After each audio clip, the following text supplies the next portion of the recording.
한국과 중국에 모두 살아본 외국인들이 많이 늘어나고 있습니다.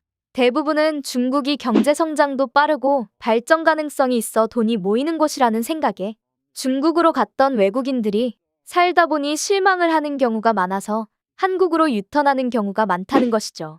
오늘 사연의 주인공도 이와 같은 이유로 중국의 원어민 교사로 취직을 했다가 같은 시기 한국의 원어민 교사로 취직한 친구의 이야기를 듣고 한국으로 유턴한 사람인데요. 중국에서 완전히 벗어난 줄 알았는데 한국에 오니 중국인들이 눈에 밟혔다고 합니다. 그리고 그녀는 중국에서 당했던 그동안의 서름에 대해 복수라도 하듯 울분을 털어내며 중국인들을 향해 소리를 치고 마는데요. 무슨 일이 있었던 것인지 사연 만나보시죠.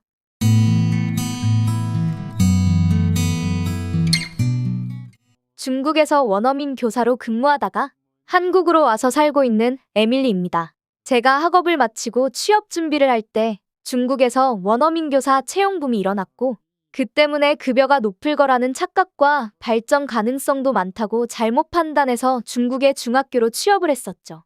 높은 기대감을 가지고 입국한 중국. 하지만 중국 학교에서는 기본적인 교육 환경도 제대로 갖추어져 있지 않고 학생들도 수업에 집중하는 게 아니라 외국인인 저를 그냥 신기하게 멀뚱멀뚱 보고 이상한 눈빛으로 쳐다보는 학생들도 덜어 있는 외국인에 대해 폐쇄적인 감정을 가지고 있는 곳이었습니다. 반면에 한국 학교의 원어민 교사로 취직한 제 친구는 학생들과도 친하게 지내고 다른 한국인 선생님들하고도 관계도 좋은 것뿐만 아니라 동등한 직장 동료로 여긴다는 것이죠. 개인적으로 중국의 남교사들에게 술시중을 들라는 모욕적인 행동과 몇 차례 성희롱을 당해도 아무 말 할 수 없었던 저는 여기 중국 중학교의 남교사들에게 회식 자리에서 술시중이나 들어줘야 하는 그런 서글픈 신세였죠. 한국으로 취업한 제 친구와 매일같이 메신저를 주고받으며 하루하루 버티는 제 인생과는 다른 즐겁고 재미난 인생을 살고 있는 그 친구가 너무나 부러웠습니다.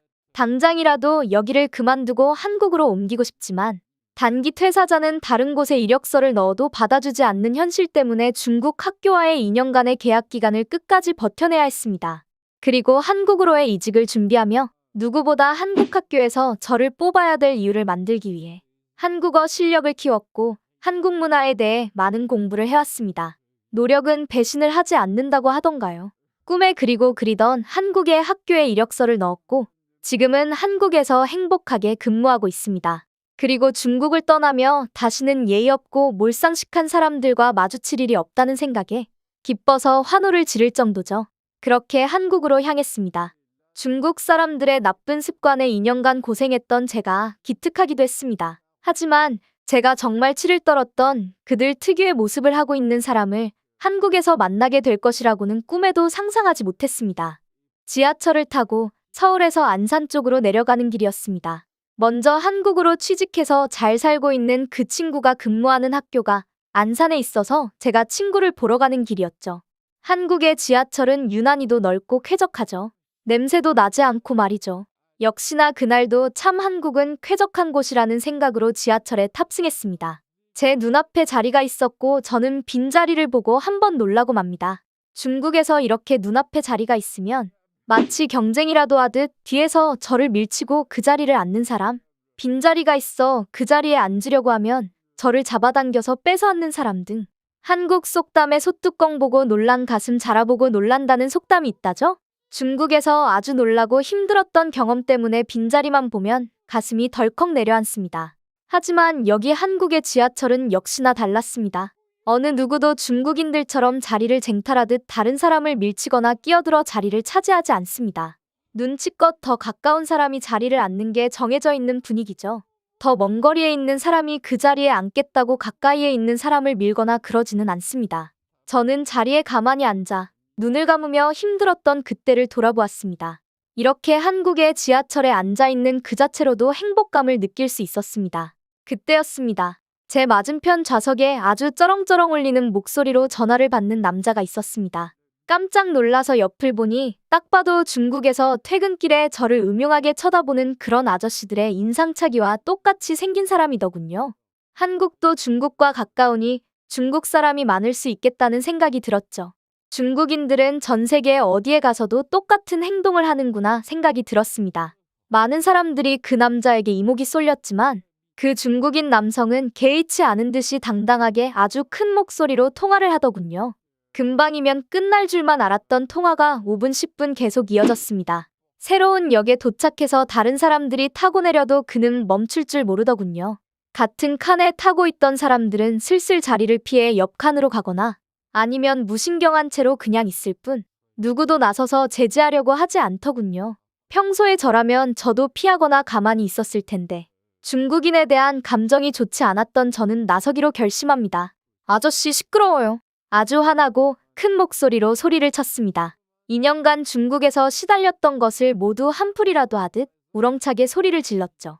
같은 칸의 모든 사람들이 놀라 저와 그 아저씨에게 일제히 고개를 돌려 쳐다보기 시작했습니다. 저는 아차 싶었고 그 중국인은 전화를 끊더니 저에게 중국어로 강하게 이야기하더군요. 무슨 말인지는 저도 다 알아듣죠. 저도 못 참고 중국어로 말싸움을 하기 시작했습니다. 그 중국인 아저씨는 저를 보고 더 시끄럽다며 당신 같은 사람 때문에 자기가 더 크게 전화통화를 해야 한다며 어이없는 말도 하더군요. 2년간 중국에서 말하고 싶어도 하지 못했던 그런 말들을 막 쏟아내기 시작했습니다. 그 아저씨는 열이 받았는지 일어나서 저에게 몸을 날려 저를 때리려고 했습니다. 저는 눈을 질끔 감았죠. 그리고 그래 한 대 맞더라도 속 시원하게 이야기하자. 이런 생각이 찰나에 지나갔습니다. 근데 1초, 2초, 3초가 지나도 아저씨의 발차기는 저에게 도달하지 않았습니다. 살짝 눈을 떠보니 옆에서 수많은 한국 사람들이 그 아저씨를 붙잡고 못 움직이게 막아주었던 것입니다. 말싸움까지는 그냥 지켜보던 한국 사람들이 그 중국인 아저씨가 폭력적인 행동을 보이자마자 더 이상 참지 않고 나서서 막아준 것이죠. 여기가 아마 중국 지하철이었으면 10대, 20대 계속 맞다가 기절했을 텐데 말이죠. 사람들이 합심해서 그 중국인에게 한마디씩 하기 시작했습니다. 수세에 몰린 중국인 아저씨는 다음 역에 도착하자마자 도망치듯 자리를 떴고 많은 한국 사람들이 저에게 괜찮냐며 위로를 해주더군요. 복잡한 감정에 저는 너무나 서러워서 그 자리에서 울어버렸고 정말 많은 분들이 저를 달래주려고 노력하셨습니다.